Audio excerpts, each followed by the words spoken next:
Hello and welcome to Humber News. I'm Ben Brummel. Dana is off tonight. He was murdered and set on fire while celebrating his birthday. So I'm joined tonight by Taylor Jams. On today's show, we hit the halls of Humber to ask students if they're voting in the upcoming federal election. Then we take you to the Humber Arboretum to investigate sightings of a mysterious creature. Later in the program, we ask the important question, are you ready? Are you prepared for the zombie apocalypse? So stay tuned. Humber News begins now.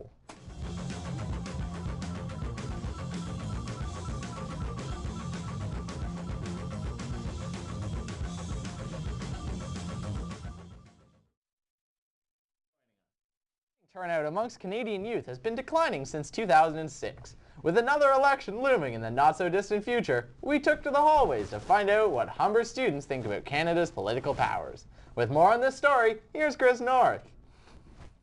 In the last election, voter turnout in students was about 33%. We're here today at Humber College to talk to students, see if they're going to vote in this election.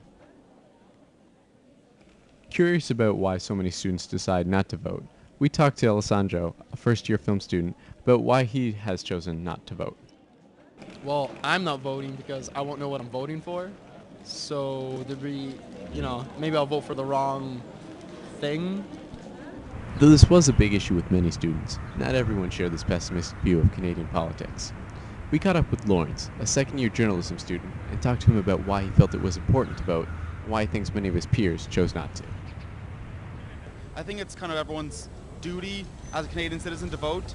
If you're not, you're just kind of wasting your time. So, do you have an idea why students tend not to vote?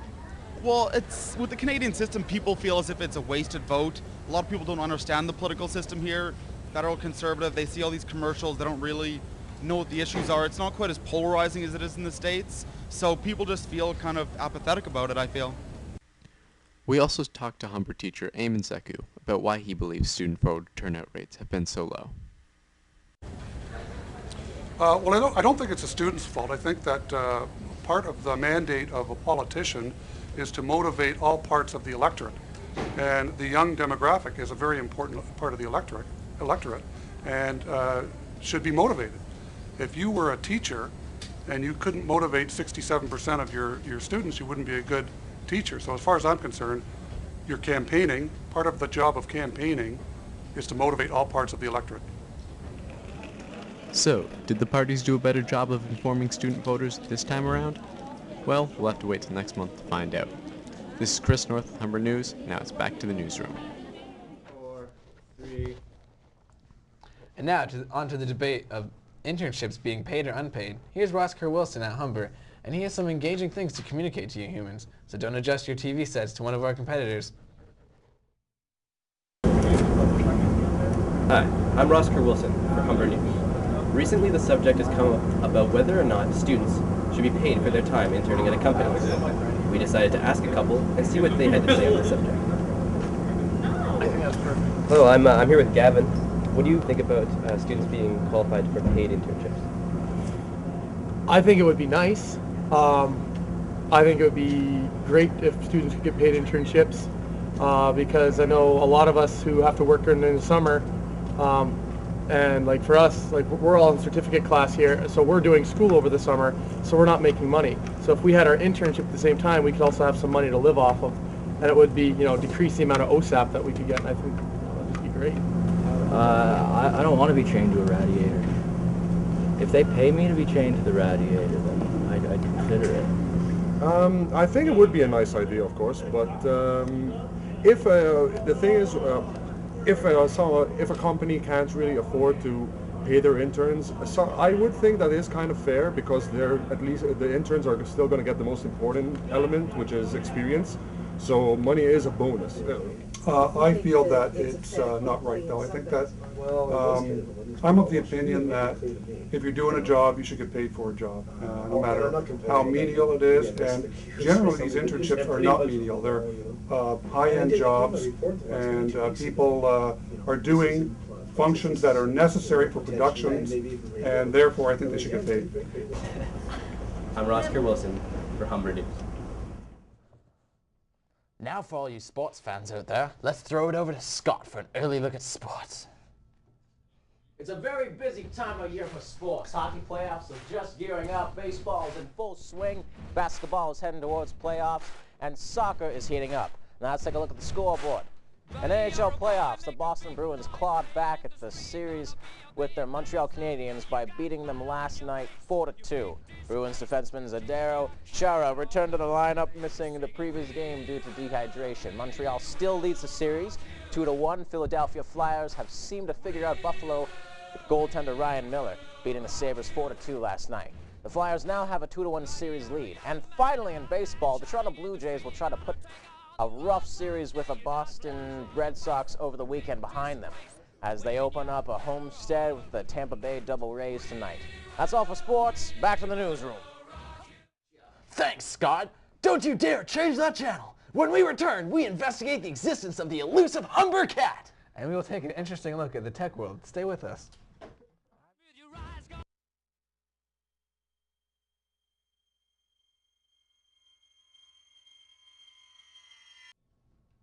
Welcome back. Everybody loves a mystery, and now Humber has its own that students are talking about. The Humber cat is a mystery yet to be solved. Catching a glimpse of the elusive Humber cat has some eyewitnesses likening it to the Chupacabra. Derek Yankee talked to some students to find out more. In ancient Egyptian mythology, cats were revered as gods. Today, they're considered no more than simple house pets. We're here on the campus of North Humber looking for the truth. Do these cats really exist, and are they prowling the premise? You're here with Derek Yankee from Humber News, and we're going to find out.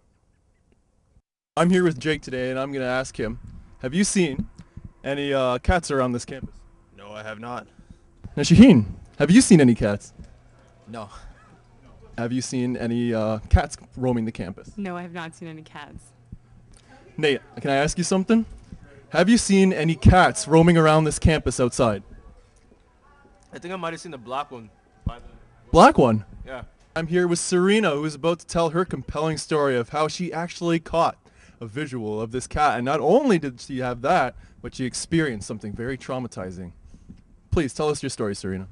Okay, last night, well, I guess this morning at about 3 o'clock, I saw the Humber cat outside, and I went over to it to, you know, pet it and say hey.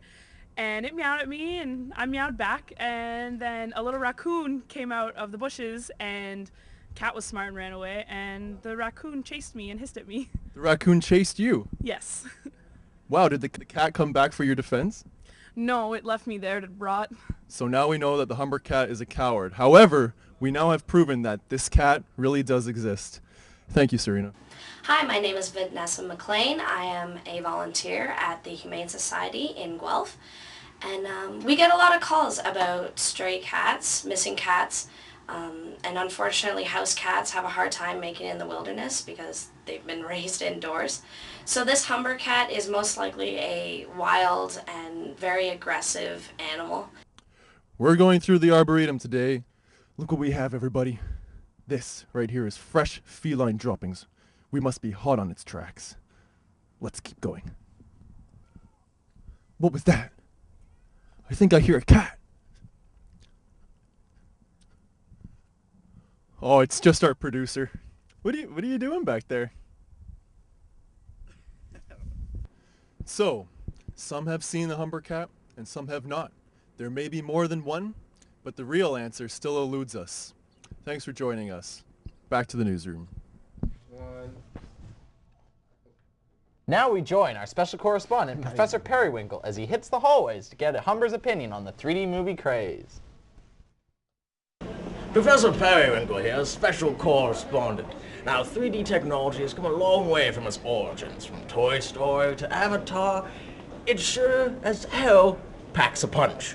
But the question is, with its recent transfer into television, how are people going to react? We hit the streets to come at you. Well, what I like about it, I mean, technology is developing every day. So, I mean, it's obviously going to be evolving and changing up, and it's only going to get better. So I think right now it's 3D, but you never know what could be in the future. I mean, 4D, it can only get better. I think it's really overrated, and I think too many movies are using it at once, and it's not that it's a bit too soon for its time, it's just that it's I don't know, it's too much of everything is just every movie is next in 3D, every movie is next in 3D. There needs to be like a step above it or something. Now, to get to the source of this whole predicament, we need to go to the people, the market. Now, we're going to talk to everybody about 3D technology. Hey, you, come here. What do you think about 3D technology? I think 3D is a bunch of crap, man. Seriously, like, you gotta go see a movie that's 3D, then the movie's failing on all levels. Avatar was pretty cool, but this 3D business, I don't like it that much. You don't like it in your face? No. You don't like? No, I don't like it. No. Do you? I prefer it. How does that feel? It's all right. Yeah? See, with 3D technology with me is that I feel it's good for video games. But Really? other than that, it doesn't make any much of a sense to me. I think it should stay out of film. I think it's coming, in terms of marketing, I think it's coming a little too much on the heel of people buying big HD flat screens. I don't think people want to spend another $4 or $5 grand right away. I think maybe they're a little soon marketing them. Maybe 5 years from now. Is it a hit or is it a miss? Is it here to stay? We're not really sure. What is fact, though, is that the market does have to listen to its audience, the people. I'm special correspondent Professor Periwinkle signing off. Now back to Anchor 1 and Anchor 2 at the newsroom. Coming up, the key to surviving the zombie apocalypse. Stick around. Don't go away. We'll be right back after this short commercial break.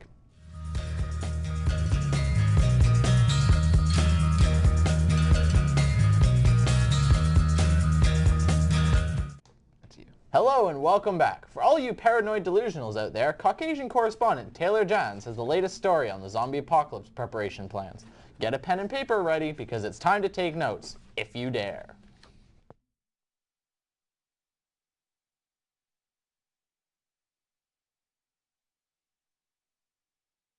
With Canada's government on the brink of destruction, the growing concern of the zombie apocalypse is more apparent than ever. I'm here with...